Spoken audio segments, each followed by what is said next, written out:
The morning the letter arrived did not feel special at first. The sun rose the same way it always did, spilling light over the rusted zinc roof of the Okoro family house. Chickens scratched the red earth in the compound, and the smell of wood smoke drifted in from a neighbor's kitchen. Life moved slowly, predictably, just the way Stephen's father liked it. Stephen, however, had barely slept. He sat on the edge of his bed, eyes fixed on his phone, refreshing his email again and again. His heart beat loudly in his chest, each thump echoing with expectation and fear. For months he had prayed, fasted, and imagined this moment. Federal University. A place he believed could change the direction of his life forever. Then it appeared. "Congratulations," Stephen gasped.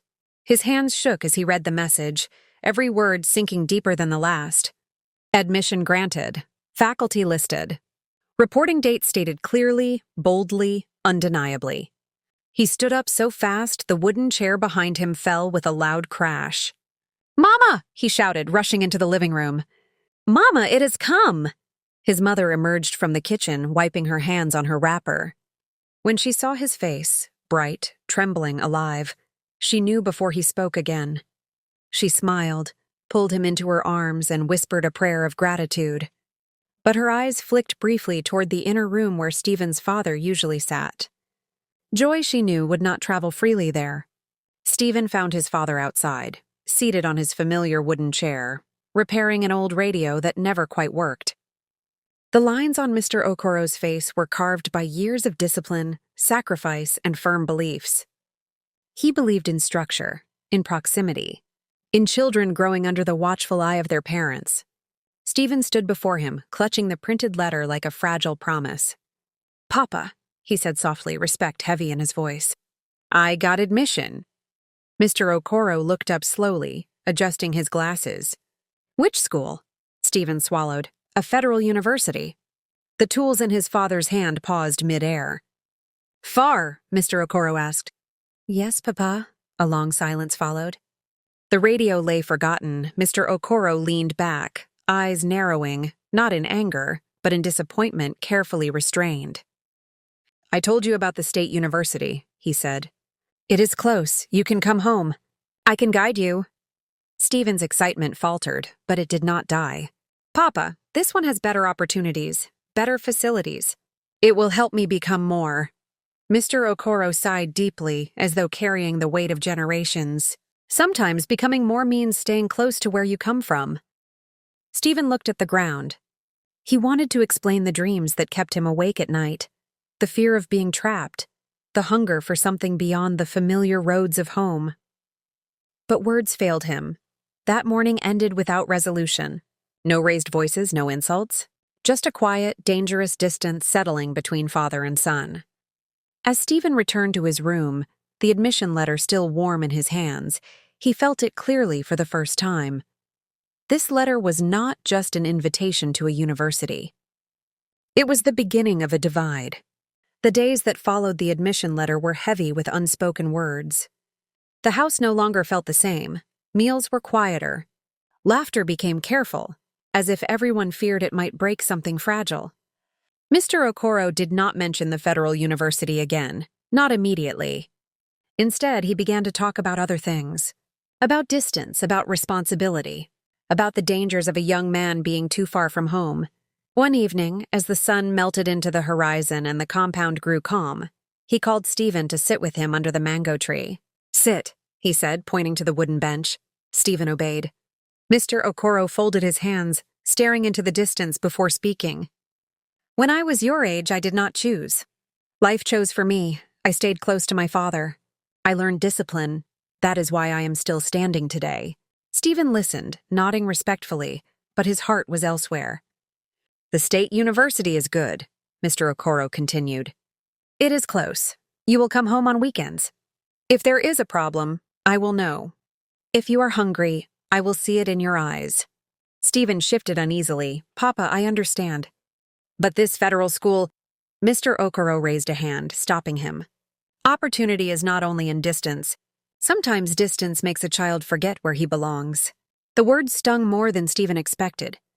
He wanted to argue, to say he would never forget his home, his father, his name. But the accusation lingered like smoke. Later that night, Stephen overheard his parents talking in low voices. "He is growing too fast," Mr. Okoro said. "The world will swallow him," his mother replied gently, "or it may shape him." The next morning, Mr. Okoro took Stephen into town. They walked past the familiar buildings, the State University sign visible from the road. He pointed to it with certainty. "This is where I want you," he said. "Close, safe, under my guidance." Stephen looked at the sign. It felt small, too familiar. Too close to the life he was afraid of repeating. "Papa," he said quietly, "I want to stand on my own." Mr. Okoro's face hardened, not in anger, but in hurt. A son does not stand alone while his father still lives. That day, father and son returned home in silence. Both believed they were right.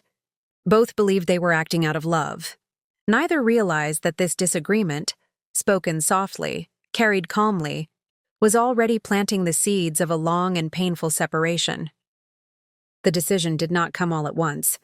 It crept into Stephen's heart slowly, settling there with stubborn certainty. Each night, as the house slept, he lay awake staring at the ceiling, weighing obedience against ambition, loyalty against longing. He replayed his father's words again and again, searching for a place where his own dreams might still fit. But every time he imagined the State University, the familiar roads, the watchful eyes, the feeling of being forever a child, his chest tightened. And every time he thought of the Federal University, far away and unknown, his heart beat faster, filled with both fear and promise. One morning, Stephen woke before dawn and stepped outside. The compound was quiet. The air smelled of damp earth and early prayers. He knelt beside his bed and whispered, "God, show me the right path." No voice answered him, but when he stood up, the choice was already clear. Later that day, he approached his father in the sitting room. "Papa," Stephen began, his voice steady but respectful, "I have thought about it very well." Mr. Okoro looked up from his newspaper. "And? I will go to the Federal University." The words hung in the air like a challenge neither of them had intended to throw. Mr. Okoro folded the newspaper slowly. His eyes searched Stephen's face, as if hoping to find hesitation there. "So," he said quietly, "you have chosen distance." "I have chosen my future," Stephen replied almost in a whisper. The slap never came. The shouting never followed. Instead, Mr. Okoro stood up, walked to the window, and stared outside for a long time. "When a son stops listening," he finally said, "a father steps back." Stephen felt a strange mix of relief and dread. He wanted his father to argue, to fight harder, to force him to stay. But the calm withdrawal frightened him more than anger would have. That evening, Stephen packed his bags. His mother hovered nearby, helping silently, tears gathering in her eyes. "Talk to your father again," she pleaded softly. "Beg him if you must." Stephen shook his head. "If I go back now, I will regret it forever." When the day came for him to leave, Mr. Okoro did not walk him to the gate. He did not pray for him. He did not give advice. He simply nodded once when Stephen said goodbye. As the vehicle pulled away, Stephen looked back at the house, half expecting his father to appear, to call him back. But the compound remained still. For the first time in his life, Stephen felt truly alone. And though he did not know it then, that moment, the quiet, unblessed departure, was the true beginning of everything that would later break him. Stephen's first year at the Federal University arrived with excitement wrapped in struggle. The campus was larger than anything he had ever known. Long roads lined with trees, hostels crowded with unfamiliar faces, lecture halls echoing with ambition. For the first time, he felt both free and overwhelmed. True to his word, Mr. Okoro paid Stephen's tuition for the first year. The receipt arrived neatly folded inside an envelope, delivered through Stephen's mother. No note, no encouragement, just proof of payment, cold, formal, final. Stephen stared at it for a long time. It felt less like support and more like a boundary. He called home once that semester. His father answered, spoke briefly, and ended the call before any real conversation could begin. Stephen told himself it didn't matter. He was here to prove something, to succeed on his own terms. But independence came with a price. Money disappeared faster than Stephen expected. Meals were reduced from 3 to 2, then sometimes to 1. He watched his roommates spend freely, receive care packages, laugh loudly about home. He learned to smile through envy and hunger. At the end of his first year, Stephen traveled home reluctantly. The house felt colder, smaller. His father asked only one question. "School fine?" "Yes, Papa." Mr. Okoro nodded. "Good." That night, Stephen overheard his parents arguing quietly. "He needs more support," his mother said. "He is still a child." "I warned him," Mr. Okoro replied. "If he wants to walk alone, let him feel the road." When Stephen returned to campus for his second year, no money followed him. No calls, no messages. His tuition payment was not made. Panic settled in. He begged friends, borrowed money, and worked odd jobs just to register. Each struggle hardened him, shaping pride into something sharp and defensive.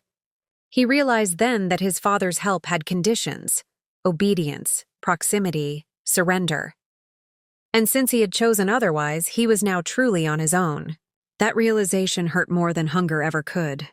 At first, the silence felt temporary, like a misunderstanding that would resolve itself with time.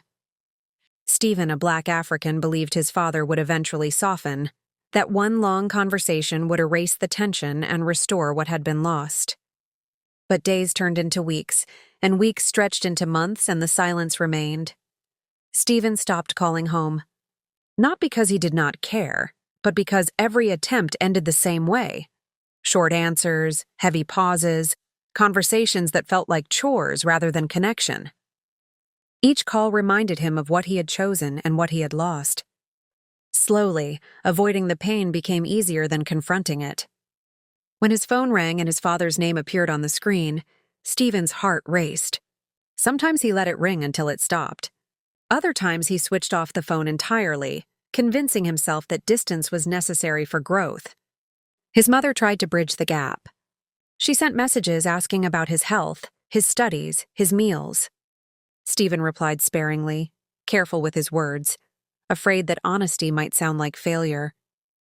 "How is your father?" she once asked. Stephen stared at the message for a long time before replying, "He is fine." It was a lie born from fear. Back on campus, life continued, but Stephen carried the weight of estrangement quietly. He worked harder, studied longer, and laughed less. Pride kept him from asking for help, even when hunger twisted his stomach at night. During holidays, he stayed back while others traveled home. He told friends he was busy, but the truth was simpler. He didn't know how to return without apologizing, and he wasn't ready to do that. With every unanswered call and ignored message, the gap between father and son widened. Silence became their language. Distance became their agreement. Stephen did not yet understand that silence, once chosen, is difficult to undo. And by the time he realized, it would already be too late.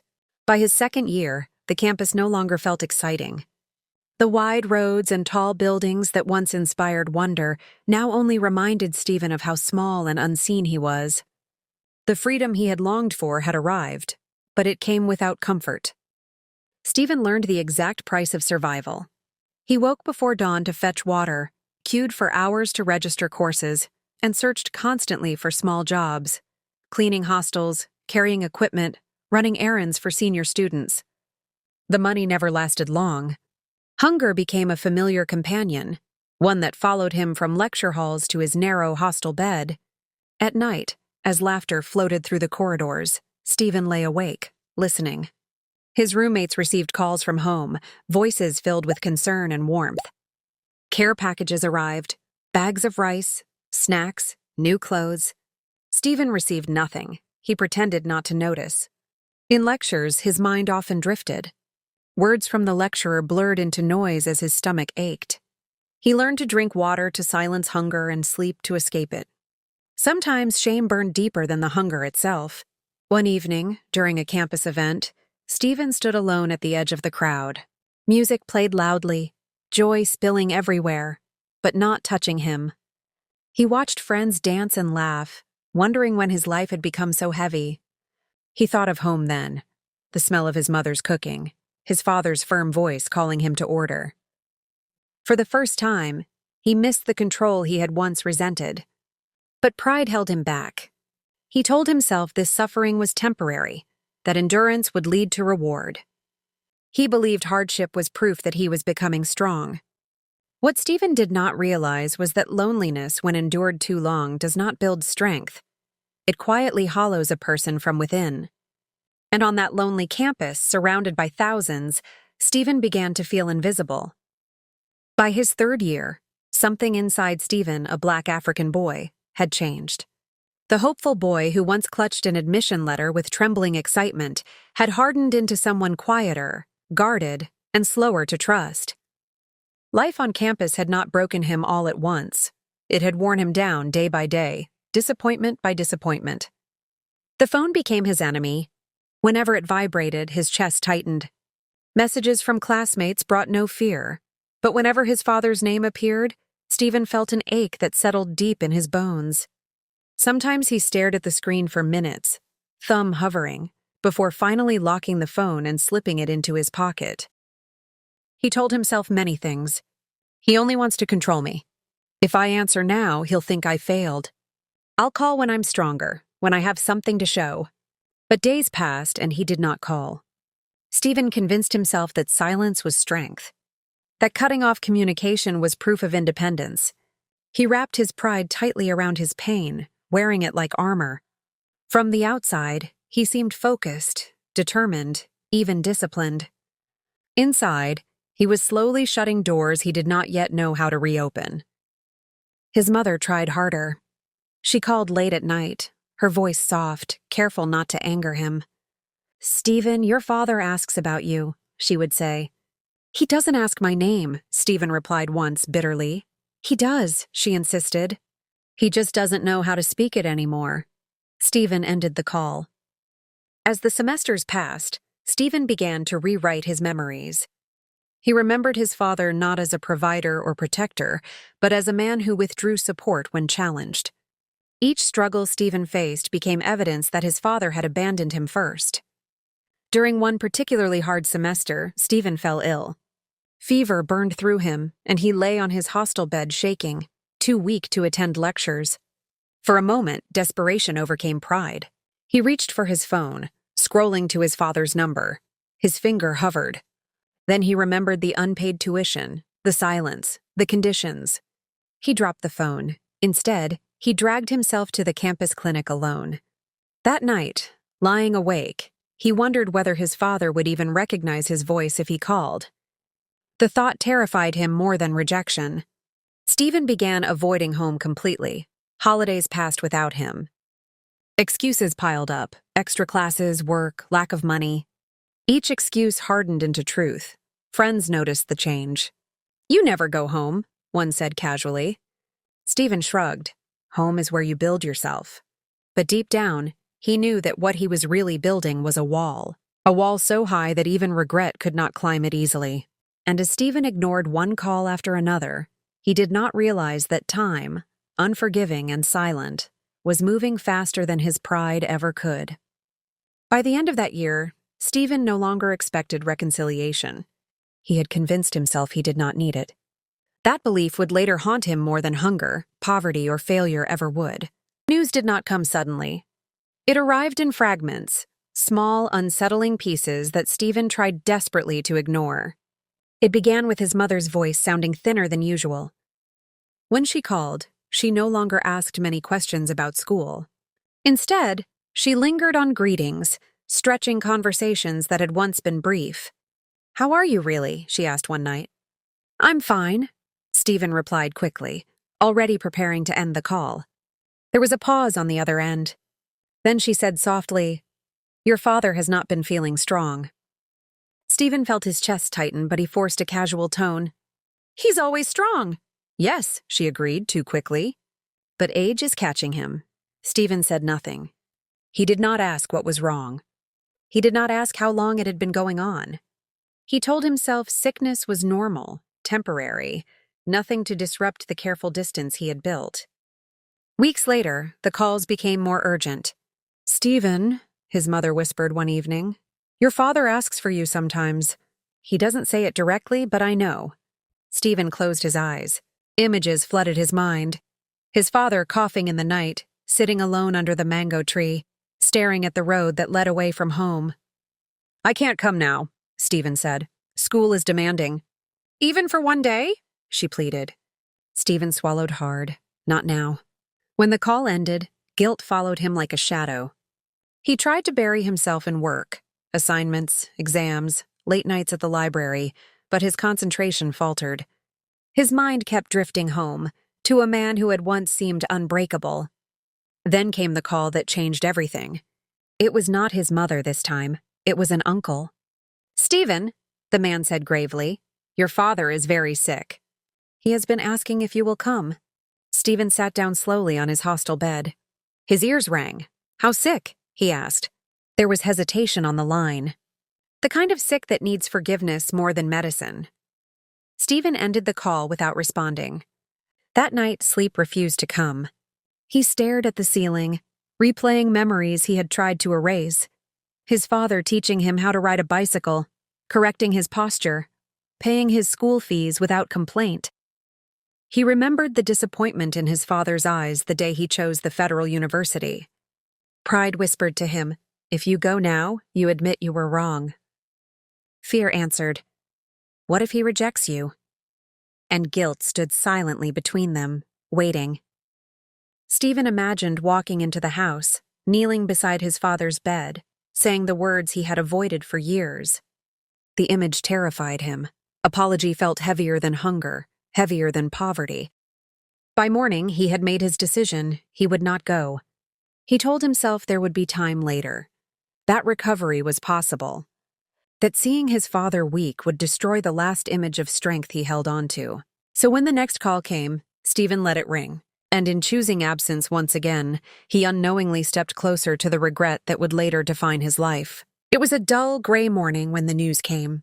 Stephen was sitting in a dim corner of a small cafe near the campus, nursing a cup of instant coffee he could barely afford. He had been scrolling through job listings again, hoping, against all odds, that an opportunity might suddenly appear. His phone buzzed with a message from an uncle. He opened it casually at first, expecting some routine family update. The words on the screen stopped him cold. Stephen, Papa has passed away. I'm so sorry. He asked about you till the end. The cafe seemed to tilt, the clatter of cups and chatter around him fading into a distant hum. His hands shook as he dropped the phone onto the table. He read the message again, hoping his eyes were deceiving him. They weren't. No goodbye. No warning. No chance to hold his father's hand one last time. Stephen leaned back, letting the chair slip under him, and pressed his face into his hands. The air felt thick, suffocating. He could feel the weight of every missed call, every ignored message, every day of pride and stubbornness pressing down on him. He remembered the voicemail from months ago, the one he had refused to answer. I'm not well. I would like to see you. My son. Come home. He had chosen not to go. Now it was too late. Tears streamed down his face, hot and relentless. Anger and guilt battled for dominance in his chest. How could he have been so blind, so selfish? Every memory he had of his father, the discipline, the guidance, the love hidden beneath a stern exterior, flashed before his eyes. He could see the hands that had helped him with homework, that had tightened a belt too firmly, that had fed him when he was sick. And he could hear the voice that had scolded him for laziness, yet always expected him to be more. But those hands were cold now. That voice was gone. He wanted to scream. He wanted to run to the village, to bury himself in his mother's grief, to apologize to the grave he would never visit in time. But even as he imagined that, another part of him recoiled. Pride, which had once seemed protective, now felt like chains. The days that followed were a blur.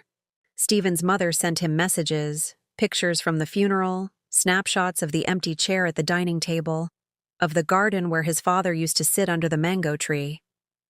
Each image stabbed at his heart. His father was gone, and Stephen had chosen silence when it mattered most. In the quiet moments when no one was around, Stephen found himself whispering apologies into the void. I'm sorry, Papa. I didn't come. I should have. I should have been there. The words were hollow, insufficient, but they were all he had. Guilt became a constant companion. He could feel it in the pit of his stomach, in the tightness of his chest, in the ache behind his eyes. That guilt would not leave him. It would follow him through years of struggle, through hunger, through rejection, and through failure. It would be the shadow that darkened every small victory he achieved. The harsh truth settled over him like a storm. He had not just lost a father, he had lost the chance to make amends. And in that loss, Stephen began to understand a new kind of fear, one that had nothing to do with exams, poverty, or even the future. He feared the weight of regret, and he feared that it might never lift. For the first time in his life, Stephen truly felt the cost of his choices, and it was heavier than anything he had ever imagined. The house he had left behind, the father he had ignored, the words he had refused to speak, they were all gone, and Stephen was alone. For the first time, he realized that some losses could not be undone, some mistakes could not be repaired.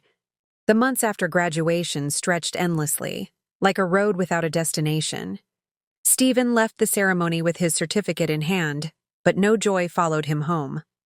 The small hostel room that had once been a place of struggle and growth now felt suffocating, a reminder of the distance between who he had dreamed of becoming and who he had actually become.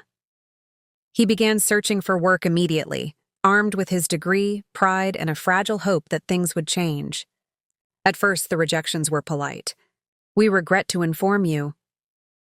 Position has been filled." Each letter, each email chipped away at his optimism, but he pushed forward, telling himself that persistence would eventually pay off.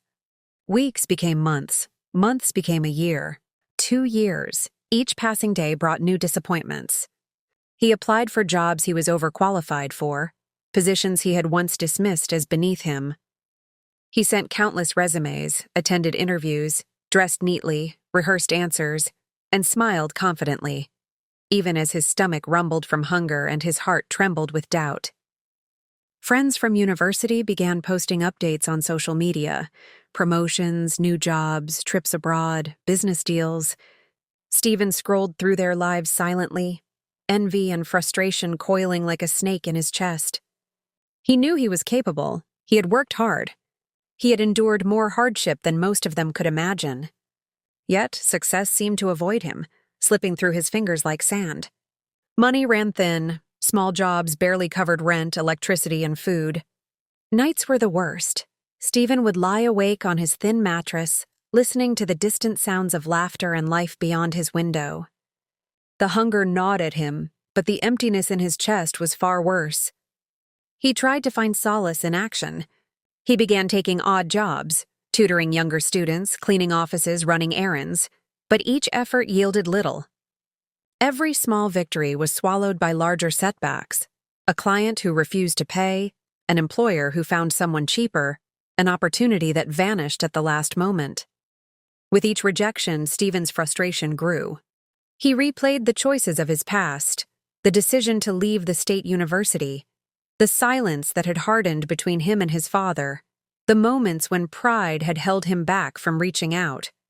Every failure felt like a personal punishment, and slowly, a thought began to take root in his mind. Perhaps his suffering was deserved. The 4th year after graduation brought no relief. Stephen had exhausted almost every option he could think of. He tried networking, reaching out to former professors, attending seminars, writing letters to companies he had once admired. Each attempt ended the same way: polite rejection, silence, or a closed door. Stephen began to feel invisible. He had worked tirelessly, sacrificed, endured hunger and hardship, yet the world continued moving forward without him. He saw others his age achieve milestones he could only dream of: marriages, businesses, promotions, children. And all he had was struggle, fatigue, and the haunting memory of a father he had abandoned. One night, Stephen sat alone under the flickering light of a broken desk lamp, staring at his laptop screen. His fingers hovered over the keyboard as he typed, then erased, then typed again. Applications, proposals, resumes, None of it seemed to matter. He thought of the past, the federal university, the months of hunger, the absence of his father, the silence that had grown into a canyon between them. For the first time, he felt the full weight of what he had done and what life had done to him in return. Guilt, hunger, and frustration formed a triad that pressed heavily on him. He had fought so hard, but the victories he had hoped for never came. The life he had imagined, successful, independent, free, remained just out of reach. And in the quiet of that long night, Stephen realized that waiting had become more than a test of patience. Waiting had become a punishment. 4 years had passed. 4 years of hope deferred, of doors closed, of opportunities missed. And yet, Stephen still held on, fragilely, to the belief that perhaps the next day, the next call, or the next chance could finally change everything.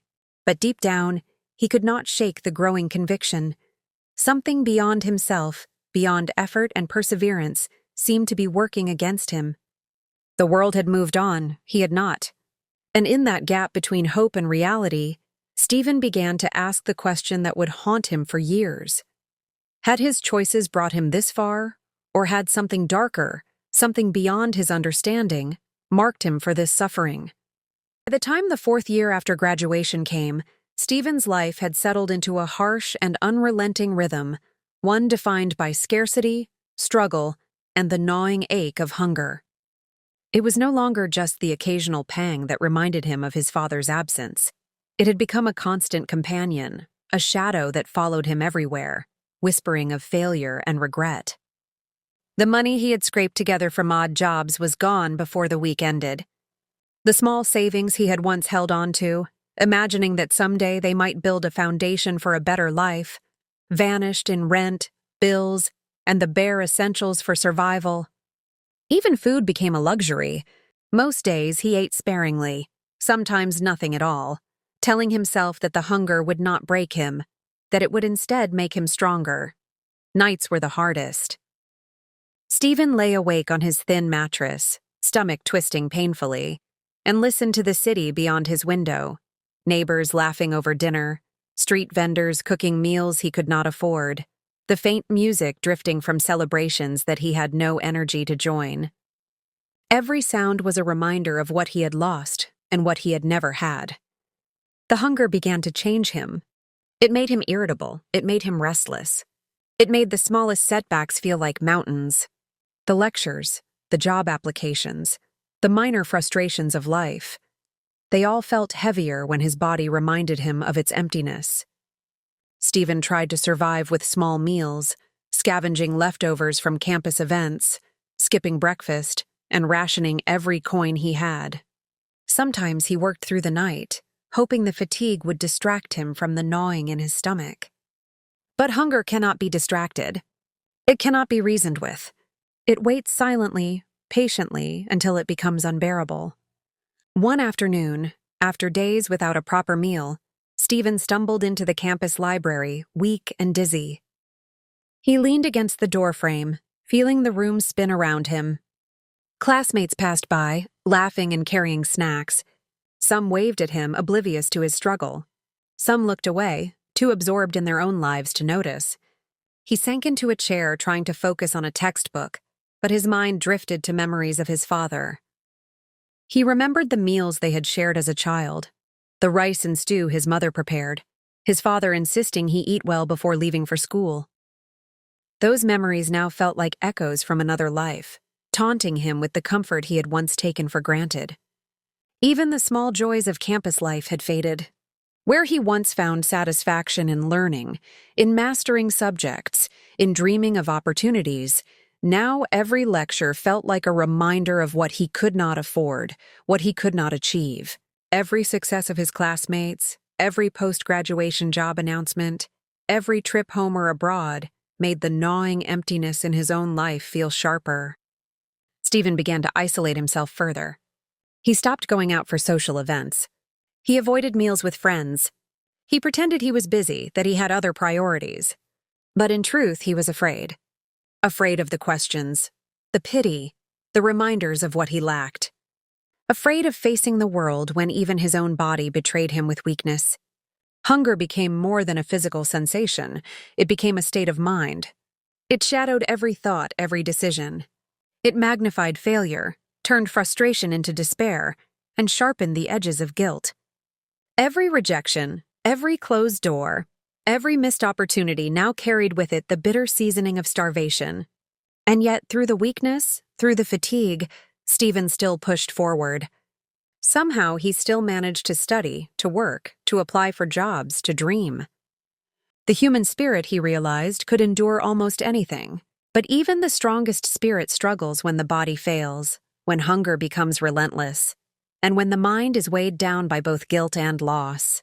By the end of that year, Stephen was no longer just hungry for food. He was hungry for opportunity, for connection, for redemption, for the chance to rewrite the story of his life. But with each passing day, the weight of absence, of his father, of support, of any safety net, pressed down harder, and the gap between hope and reality widened. Hunger had returned, but this time it was no longer temporary. It was a presence, a constant reminder that survival alone was not enough, that even persistence could be insufficient, and that life, cruel, indifferent, and unyielding, did not guarantee reward for effort. Stephen was learning painfully that hunger is not just food. It is a shadow that follows ambition. It is a companion to regret. It is the mirror of choices made and paths abandoned.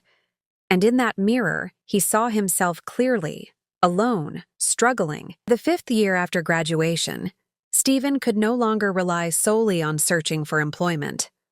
The repeated rejections had left him raw, frustrated, and desperate.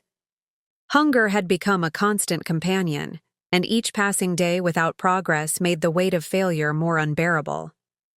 He had reached the point where waiting for opportunities to appear no longer seemed enough. He needed to create his own. Stephen decided to start a real estate business. It was modest, just a small office in a quiet part of town, a desk, a chair, and a few promotional flyers he had printed himself. He poured every coin he had saved, every odd job he had done, and every ounce of determination into it. In his mind, this was his chance to reclaim control over his life, to prove that he could succeed without relying on anyone else. The first weeks were filled with hope. Stephen spent long hours on the phone, visiting potential clients, studying the market, learning about contracts and property values. He believed that hard work alone could overcome years of struggle. He imagined the day his business would flourish, when clients would come to him, when he would finally stand tall, free from hunger and failure. But reality quickly proved harsher than his dreams.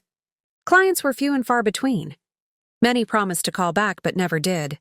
Others haggled, demanding unrealistic discounts or reneging on agreements at the last minute. The bills for rent, electricity, and even the occasional meal piled up faster than he could pay them. Each morning, Stephen opened the office with cautious optimism. Each night, he closed it with exhaustion and frustration. He spent hours drafting proposals, revising contracts, making calls that ended in polite rejections or, worse, silence. Sometimes he would follow up in person, only to find locked doors or empty offices. The loneliness of the endeavor weighed on him. His friends had moved on, some with stable jobs, some with thriving businesses of their own. They celebrated milestones he had long given up imagining. Stephen, meanwhile, spent his days walking empty streets, meeting empty promises, and returning to his small office to start over again the next morning. Hunger remained his constant shadow. Sometimes he skipped meals to pay the electricity bill. Sometimes he survived on leftovers, on borrowed coins, on hope. Each effort, each sacrifice seemed to vanish without result. Success was always just out of reach, mocking him with its absence. One afternoon, after a particularly discouraging day, Stephen sat alone in the office, surrounded by unpaid bills and a phone that had not rung all day. He rubbed his eyes and muttered to himself, "Why won't it work? Why can't I get this right?"